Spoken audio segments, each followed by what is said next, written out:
A geração mais conectada da história está faminta por se desconectar. Vamos analisar o pilar imagem da apresentação do Justin Bieber no último sábado, que subiu no Coachella, o maior festival do mundo, com um cachê beirando 10 milhões de dólares, e numa parte do show ele ligou o MacBook, colocou os seus vídeos antigos no YouTube e cantou música dos seus 16 anos. E você precisa entender o que aconteceu lá, pode gerar uma onda de tendências que impactará todos os mercados. Foi ativado ali um mecanismo do cérebro humano que as pessoas mais subestimam na comunicação. O nome dele é nostalgia. E a nostalgia não pode ser vista apenas como um sentimento, porque ela é um circuito neural. E entender isso vai nos ajudar a entender o cenário atual que vivemos. A palavra nostalgia vem do grego nostos, que é retorno para casa, e algos, que é dor. Literalmente, a dor de querer voltar. Estudos de neuroimagem mostram que a nostalgia ativa 4 redes do cérebro ao mesmo tempo: memória, autorreflexão, regulação emocional e sistema de recompensa. O mesmo circuito do prazer, do amor e da comida. O hipocampo, ele resgata a memória. O estriado ventral libera a dopamina. E esse ciclo faz uma coisa específica. Toda vez que você sente nostalgia de algo, o valor percebido daquilo aumenta. Para as marcas, isso significa uma coisa só: nostalgia não acessa o passado, ela aumenta o valor do que está sendo lembrado agora. Mas por que isso está funcionando tão bem em 2026?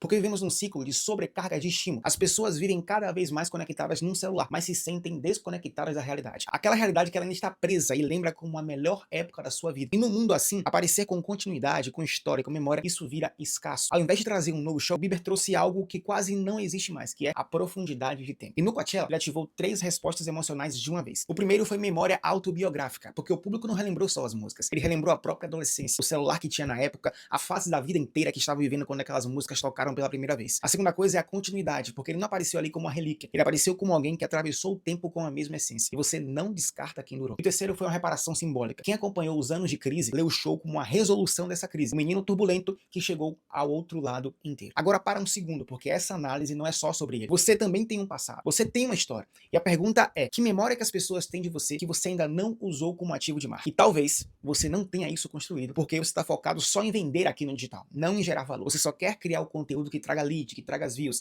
as métricas de vaidade, não que gere presença. O ponto que separa quem usa nostalgia de quem só repete o passado é simples. A nostalgia gera valor quando ela está ligada a uma narrativa nova. Quando você só repete o passado, você vira museu. Mas quando usa o passado para dizer algo sobre o presente, você vira legado. Um ponto é que um artista com 2 anos de carreira fazendo o mesmo show que o Justin seria lido como desleixo, não como disruptivo e incrível. Porque a nostalgia exige um depósito antes do saque. Você precisa primeiro fazer com que as pessoas te associem a um sentimento. E isso não acontece num post, acontece ao longo do tempo com consistência. E desde que o mundo é mundo, as pessoas se conectam mais com história do que com coisas. E siga para mais análises de branding e imagem como essa.